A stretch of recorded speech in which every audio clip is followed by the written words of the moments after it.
बिस्मिल्लाहिर्रहमानिर्रहीम, अस्सलाम वालेकुम। फाइनली बहुत बड़ी जंग का बटन दबने वाला है। बस ऐसा लग रहा है कि हम चंद कदम दूरी पर हैं। इजराइल की फौज ने, आर्मी चीफ ने मीटिंग की और इस मीटिंग के अंदर उन्होंने पूरी तैयारियां करके नेतन्याहू को ग्रीन सिग्नल दे दिया है कि हमने टारगेट्स लॉक कर लिए हैं। अब आपने सिर्फ ऑर्डर देना है और उसके बाद हम हमला कर देंगे। नेतन्याहू ने जो बाइडन को फोन पर सारी तफसीलात दी, अमेरिका को आगाह कर दिया और कहा कि हम अटैक करने के लिए जा रहे हैं। और साथ में एक अजीबोगरीब सूरत हाल है। उन्होंने ये भी मेंशन किया कि हम आपको कोई गारंटी नहीं देंगे इस बात की कि हम इनकी न्यूक्लियर फैसिलिटीज पर हमला नहीं करेंगे। इस बात की कोई गारंटी नहीं है।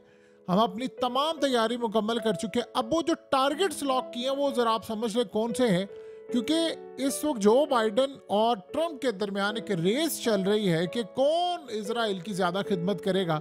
ट्रंप ने यहां तक कह दिया है कि ईरान की न्यूक्लियर फैसिलिटीज उड़ा दें। बाइडन ने कहा है कि आपने न्यूक्लियर फैसिलिटीज नहीं उड़ानी। उसने कहा कि मैं अगर होता इसकी जगह, यानी नेतन्याहू की जगह, तो मैं कुछ और करता। और आज आप देखें कि सूरत हाल क्या है कि जो बाइडन को बार बार ये बात कहना पड़ रही है कि जी वो नेतन्याहू और ये वो इलेक्शन पर वो असरअंदाज हो रहे हैं। इन्होंने इनडायरेक्टली बड़ा क्लियरली कह दिया है कि मुझसे ज़्यादा इजराइल का किसी ने नहीं किया, लेकिन डेमोक्रेट्स जो है उनको बता रहे हैं कि मैंने नहीं किया। असल में गेम ये चल रही है कि नेतन्याहू ने बड़ा क्लियरली कह दिया है कि जो ईरान पर जंग के लिए मेरा साथ देगा वो ही अगली कुर्सी पर बैठेगा। और इसीलिए ट्रंप ने ओपनली बड़ा ऐलान कर दिया। उसने कहा कि जी हम तैयार हैं, आप मारे और मैं आपके साथ होता। कि ट्रंप वो शख्स है जो कहता है कि जंगें बंद करनी है, लेकिन ईरान के हवाले से उसने बड़ा क्लियरली कह दिया कि उसको पता है कुर्सी का रास्ता यहीं से होकर जाना है। अब जरा सीन समझ ले, ये कौन कौन से जो साइट्स हैं उसको टारगेट करने के लिए इन्होंने पूरे अपने यानी लॉक कर लिए हैं इस वक्त हमले के टारगेट्स, ये जरा समझ लें। अब ये जो टारगेट्स हैं ये ईरान की military capabilities, missile development, nuclear research facilities. ये जरा समझ ले कौन से 7 से 10 टारगेट लॉक किए हैं। एक तो इन्होंने जो स्ट्राइक करना है वो तेहरान में यानी सेंट्रल एरिया के अंदर करना है या तेहरान के अराउंड जो इनका कैपिटल है। ये अटैक करने जा रहे हैं Iranian space research centre ISRC।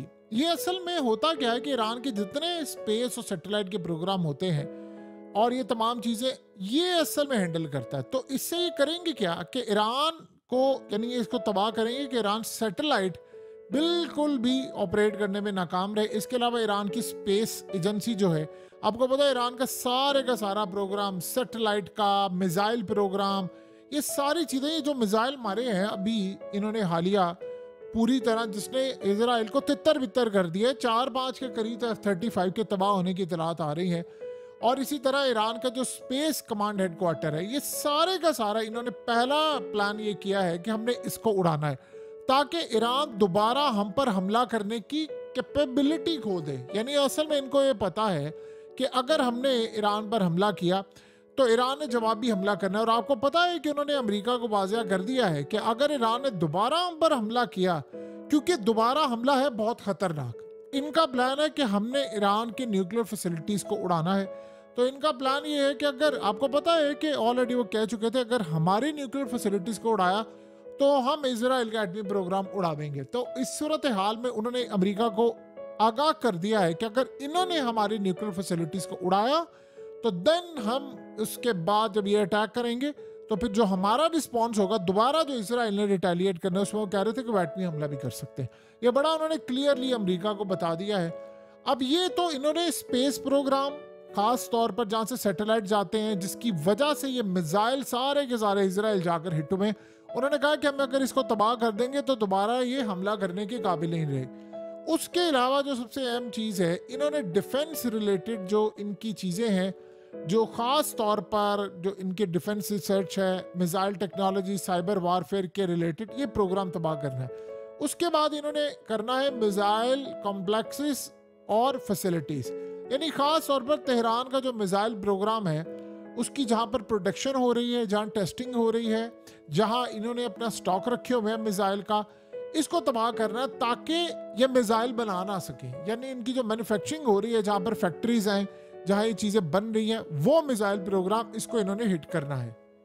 इसमें इन्होंने खुजीर मिसाइल बेस, ये बेसिकली तेहरान के करीब है, इस पर यहाँ बैलिस्टिक मिसाइल जितने भी ये बने होते हैं उसकी डेवलपमेंट होती है, उसको स्टोर किया होता है, इसको इन्होंने तबाह करना है ताकि ईरान की जो मिसाइल कैपेबिलिटीज है वो जाए। इसके अलावा इन्होंने सैलमन मिसाइल फैसिलिटी, ये भी बेसिकली करीब है लोकेशन, यहाँ पर टेस्ट किए जाते हैं, लॉन्च किए जाते हैं, इसको भी इन्होंने तबाह करना है। अब जो सबसे अहम है वो है न्यूक्लियर रिसर्च एंड डेवलपमेंट। ये असल में वो उड़ाने के लिए जा रहे हैं। ये कुम सिटी जो है आपको पता है उसके करीब आता है।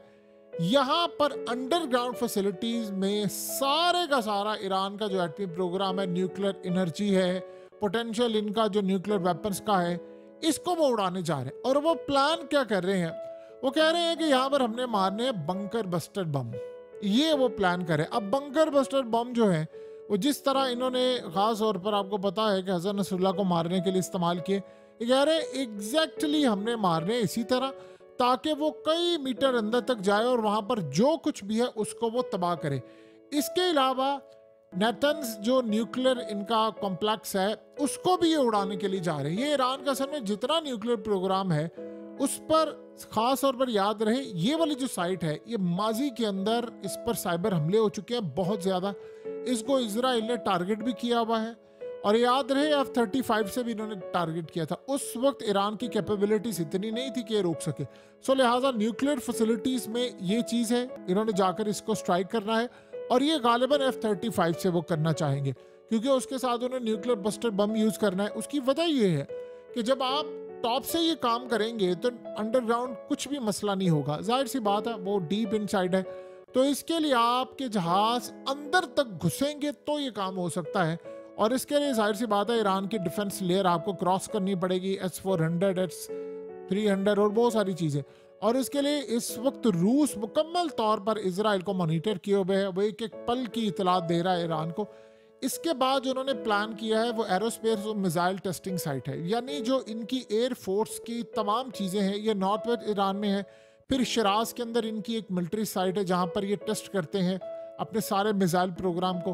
तो इसके अलावा इन्होंने military command and control site को भी इस्फहान के अंदर वहाँ पर भी टारगेट करना है। तो कुल मिलाकर ये चीज़ें हैं। फिर उसके बाद प्रोडक्शन प्लांट है, इसको भी इन्होंने तबाह करना है जो ईरान के न्यूक्लियर प्रोग्राम के लिए है और ख़ास तौर पर इनके पावर प्लांट्स, न्यूक्लियर प्रोग्राम।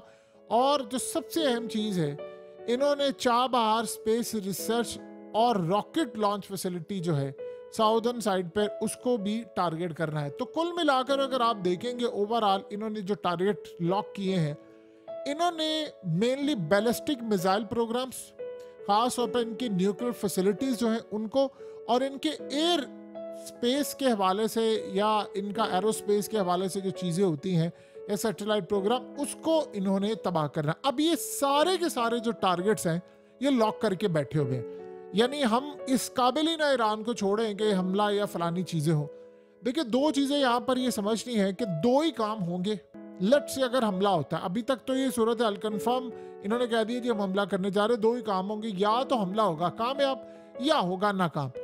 अगर तो ईरान पर हमला हुआ, चाहे वो कामयाब है या नाकाम है, ईरान ने बदले में हमला करना ही करना है। बस ये चीज़ तो आप भूल जाए, कामयाब है नहीं है। अब आते हैं इस चीज़ की तरफ कि अगर कामयाब है तो किस लेवल का। अगर तो न्यूक्लियर फैसिलिटीज इन्होंने उड़ा दी तो जाहिर सी बात है फिर ईरान का जो प्रोग्राम है वो बहुत साल पीछे चला जाएगा, 10-20 साल। तो इन्होंने बदले में उनके सारी न्यूक्लियर फैसिलिटीज, F-35 के प्रोग्राम्स, और ये भी पॉसिबिलिटी है कि अगर हमला बहुत खराब यानी तबाहकुन हो तो इनका एटमी प्रोग्राम भी उड़ा देंगे।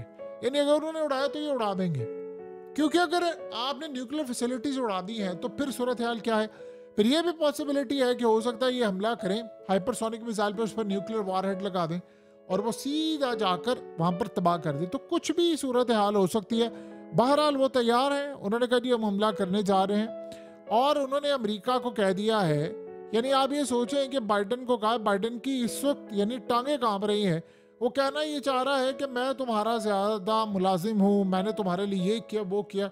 ट्रम्प ने बड़ा क्लियरली कह दिया है कि आप न्यूक्लियर फैसिलिटीज उड़ा दें इनकी, हम आपके साथ खड़े हुए हैं। तो यानी अब दोनों तैयार हैं, एक कह रहा नहीं अभी आप उड़ाए ना, मैं आपके साथ हूँ, दूसरा कह रहा नहीं उड़ा दें। जाहिर सी बात है जो इक़्तिदार में इस वक्त बैठा हुआ है उसको ये पता है कि अगर ये मामला हो जाता है हम इनके साथ है, तो फिर वोट शोट तो गए। ट्रम्प का मामला डिफरेंट है, वो कहता है जी आप कर दें, मैं तैयार हूँ। वो असल में ये भी चाह रहा है कि ज़रा मैं एक दफ़ा कुर्सी पर तो बैठ जाऊँ ना, बाकी तो चीज़ें बाद की हम देखेंगे। अगर रास्ता यही आने का तो फिर आ जाए, क्योंकि उसको पता है कि अमरीकी इस्टेब्लिशमेंट को भी अगर कोई पकड़ सकता है तो वो सिर्फ इसराइल है। सो यहाँ से आप अंदाज़ा कर ले कि दोनों खिदमत किसकी करने के लिए बैठे हैं। अब ये बड़ी ख़तरनाक जंग होगी, इतनी ख़तरनाक होगी, इतनी ख़तरनाक होगी कि शायद दुनिया में हमने इससे ज़्यादा तबाहकुन जंग नहीं देखी होगी। इजराइल ये गलती करेगा तो जाहिर सी बात है फिर ईरान ने टारगेट्स लॉक किए हुए, उनको ये बात पता थी, उन्होंने कैलकुलेशन इसकी करके रखी थी। सो एक बड़ी जंग तैयार है।